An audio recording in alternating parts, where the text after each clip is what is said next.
Emmanuel Macron à Figeac, dans le département du Lot, pour la dernière journée de la campagne électorale 2022, la grande mascarade. On peut considérer ce déplacement comme un hommage au clientélisme, à la dictature rurale, à la culture même. Naturellement, la France harmonieuse ne fut pas invitée à Figeac par le candidat Emmanuel Macron et les Lotoises et Lotois macronisés. Naturellement, nous en rions de ces prétendus ralliements en marche de notables qui se sont longtemps prétendus de gauche, souvent de gauche bêlée, Dépêche du Midi, parfois socialistes, le socialisme, clientélisme. Ainsi, Gérard Miquel, si vous vous souvenez de Gérard Miquel, désormais figure de la Macronie 46, le président prétendu socialiste du département du Lot pendant une décennie, sénateur encore plus longtemps, prétendu toujours socialiste. Figeac avec peut-être au premier rang M. Malvy Martin, qui fut président de la région, et également maire historique de Figeac. Ceux qui accusent les autres de clientélisme, ce sont souvent ceux qui n'ont pas réussi à être élus ou réélus. Faire de la politique, c'est être à l'écoute, et par définition, chercher à rendre service. C'était dans Des racines, des combats et des rêves de M. Martin Malvy, en tout cas signé Martin Malvy. Et oui, je lis parfois ces genres de bouquins parce qu'il faut bien étayer mes propos. Et je n'ai pas forcément l'accent non plus du Quercy, on me l'a parfois reproché. Je n'ai ni l'accent Malvy, ni l'accent Pradier. Pradier qui est notre député actuellement. Pradier avec un P, oui. Si on peut retirer sa particule, ça ferait Radier. Mais c'est déjà conjugué au participe passé. Bref, le 1er juillet 2018, pour parler de clientélisme, sur France Inter, j'ai entendu Benoît Hamon. Vous vous souvenez, c'est également un ancien socialiste qui fut ministre de la République et donc il avait été candidat de ce qui restait du Parti socialiste. On pensait qu'il ne pouvait pas descendre plus bas en 2017. Eh bien, si, en 2022, mais c'est presque une autre histoire. Monsieur Hamon déclarait « Le clientélisme, c'est fini. La politique à la papa, maman, papi, mamie, c'est fini. » Eh ben, dis donc. Et avant la fin du clientélisme, certains ont même annoncé en 85, c'était M. Guy Harouche au Sénat le 30 mai qui déclarait « Grâce à la décentralisation et avec la signature des contrats du plan État-région, c'en est fini du clientélisme d'un autre âge. Avec une France décentralisée, c'en est fini du député proche du pouvoir qui fait appel à tel ou tel membre du gouvernement, lequel vient distribuer ici une école, à une crèche, ailleurs un commissariat. » Et oui, on pensait que la décentralisation était la solution à la fin du clientélisme, mais non, ça a simplement permis à insérer encore plus le clientélisme dans notre société, de la mettre à tous les niveaux. Monsieur Roland Deluard, en 85, si j'étais né, contrairement à Monsieur Pradier, à la même tribune, il lui prétendait « Je dois avouer que je préfère le clientélisme du scrutin majoritaire qui permet à l'électeur responsable de choisir le candidat de sa circonscription au clientélisme des partis qui verra tout candidat à la députation rechercher son investiture auprès de son comité directeur, secrétariat général ou autre, en tout cas pas dans son électorat. » Et oui, on voyait déjà que les partis pouvaient confisquer la démocratie, eh bien, ils l'ont fait. Et Emmanuel Macron a Figeac comme un hommage à la dictature rurale et au clientélisme. Vous pouvez également consulter d'autres vidéos si vous pensez que mes propos sont un peu exagérés, mais si j'ai des arguments, je pense que les médias nationaux ne me les demanderont pas. Et oui, je sais, je connais un peu quand même... Nous ne sommes pas nés ici. Je ne suis pas né ici, dans ce département, mais 900 km plus haut, certes en France et avec une peau dite blanche. Donc oui, ça pourrait être pire dans leur regard, leur attitude, quoique. Certes, ils se proclament parfois non racistes, mais ça peut signifier d'ici ou tous de l'autre race, tous dans le même sac. Il faudrait au moins 3 générations pour être considéré d'ici, selon certains, chez ces gens-là. J'ai choisi de vivre dans ce Quercy en 1995, dans une minuscule, ravissante et alors abordable contrée près de Montcuq, au sud de Cahors. Si j'en avais eu les moyens, j'aurais sûrement rapidement essayé de trouver un endroit aussi paisible et beau mais plus accueillant, plus culturel, plus spirituel, moins borné, moins coranique. Quoiqu'à 25 ans, je ne nourrissais déjà plus guère d'illusions sur le comportement des humains, mais quand même.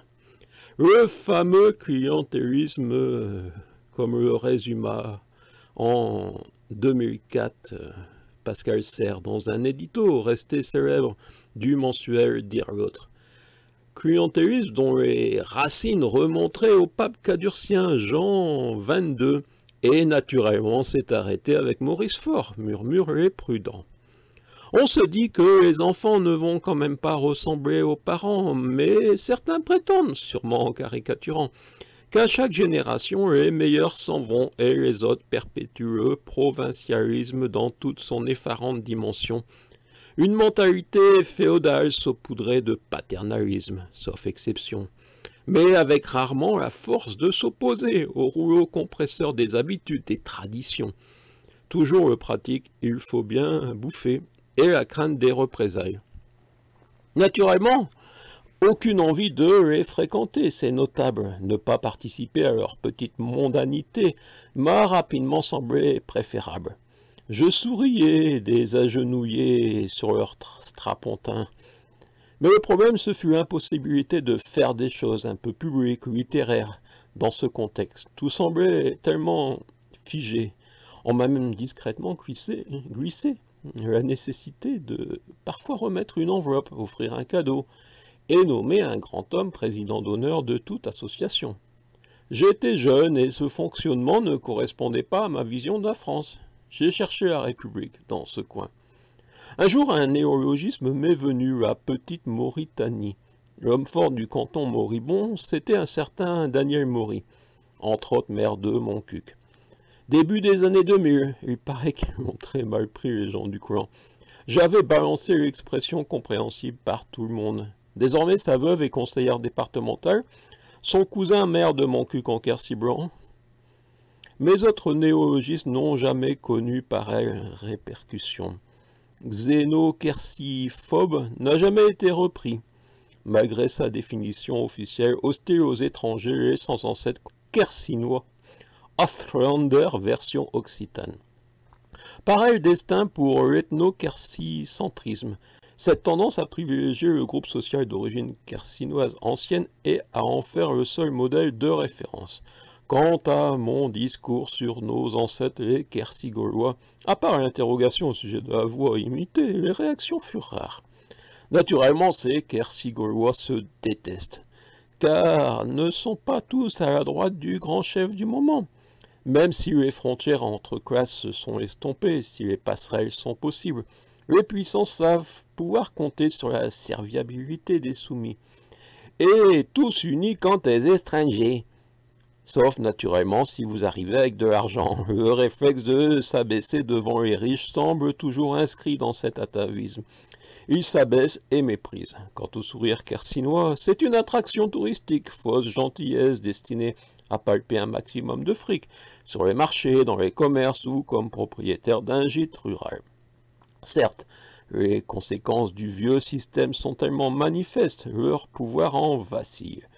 Mais ils essayent de trouver des boucs émissaires. La ruralité aurait été abandonnée par l'État et le train raté de l'Internet ne proviendrait donc pas de l'incurie locale, départementale et régionale, ni de la volonté de maintenir les situations acquises. Plutôt la médiocrité d'ici que l'intelligence venue d'ailleurs. Tout changement représente un risque.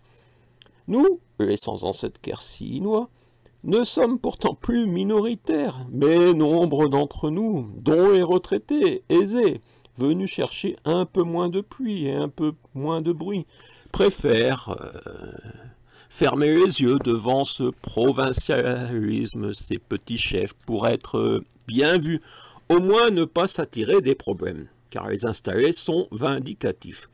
Toute critique semble considérée comme une insulte nécessitant une sanction. Le zèle des inféodés désireux de se bien faire voir confine parfois au ridicule, va parfois encore plus loin dans la méchanceté, et permet au système de perdurer. C'est bien grâce au manque de courage de celles et ceux indignés par leur comportement que se maintiennent ces héritiers, J'ai parfois repris « N'ayez pas peur » de Jean-Paul II, mais sans parvenir à impulser un véritable coup de balai sur les vestiges du clientélisme hautois. Au village sans prétention, j'ai mauvaise réputation. Que je me démène ou que je reste quoi, je passe pour un je ne sais quoi. Georges Brassens de la mauvaise réputation se confirme. Ainsi, pas une association, pas un administré n'a publiquement dénoncé les propos de notre première adjointe quand elle a exposé un système clientéliste d'attribution communautaire des subventions. Et oui, tous redoutent d'être également sanctionnés. Attention aux crimes de solidarité avec l'étranger. Pas un élu non plus pour s'exprimer publiquement, même notre député, M. Pradier, pourtant prompt à vilipender le gouvernement. Mais il semble proche du maire de Montcuq en Cubé, et il est du Quercy. Ce silence semble les avoir persuadés de pouvoir aller encore plus loin et inventer en conseil municipal des propos injurieux pour justifier l'absence de subvention au Salon du Livre de mai 19, donc sa nécessaire annulation. Quant à Georges Brassens, dans la balade des gens qui sont nés quelque part, causant des imbéciles heureux d'être nés quelque part, il balançait Montcuq. Peut-être pas seulement pour la rime. Peut-on espérer un avenir vraiment dans la République, harmonieux et déontologique, ou finalement ce sud deviendra une forme de désert à résidence secondaire, gîtes ruraux et nostalgique du bon vieux temps? Début juillet 2019, c'est en commentaire d'une vidéo sur un lavoir de la commune nouvelle, officiellement entretenu par la municipalité et dans un état déplorable, que s'est exprimé de manière la plus précise cet esprit, disons, obtus. Cet envolé dans un groupe Facebook me semble pouvoir conclure ce texte déjà ancien, placer son point final pour le rendre public. Oui, nous en sommes là, encore là. L'accent que vous avez, vous n'êtes pas manqué quoi. Vous ne serez jamais manqué quoi. Moi oui, et je m'occupe de mon cul, pas celui des voisins. Le lavoir sera entretenu car les vrais habitants du village feront le nécessaire. Si c'est la passe du maire que vous voulez, n'y pensez même pas. Dites que c'est un amoureux de son village. Moi j'habite au quartier Montmartre. Mes grands-parents et arrière étaient exploitants et boulangers et épiciers. Mes amis étaient bouchers, tueurs aux abattoirs. Vous ne connaissez pas, manquez quoi? Ouais, j'ai essayé. Un accent de Montcuq, c'est à peu près ça? Eh ouais, j'ai pas l'accent de Montcuq, j'ai l'accent d'ailleurs. Comme beaucoup. Oh, c'est le mélange des accents, mais pour certains, ça leur plaît pas. Vous connaissez Montcuq? Montcuq est célèbre depuis Jacques Martin, donc... On a essayé de vous faire venir, d'être... Eh ben, je serai la prochaine fois. Ben, merci. Monsieur le préfet du Lot, je me dois de porter à votre attention une assertion du procès-verbal de la réunion du conseil municipal du 9 avril 2019 de ma commune, Montcuq en Quercy-Blanc. Jocelyne, Mathieu, signale que la subvention Salon du Livre est supprimée, Monsieur Ternoise ayant des propos injurieux envers les élus de la commune. Ainsi, dans le compte-rendu de ce conseil municipal, l'association Montcuq en Quercy-Blanc Culture n'est pas mentionnée. Il n'y a eu aucun vote sur notre demande de subvention, mais la décision a été prise par une ou des personnes non notées, dont Madame Mathieu, adjointe aux associations, fut la porte-parole. Aucun des conseillers municipaux ne semble avoir demandé de justification de preuve à ce gravissime propos injurieux.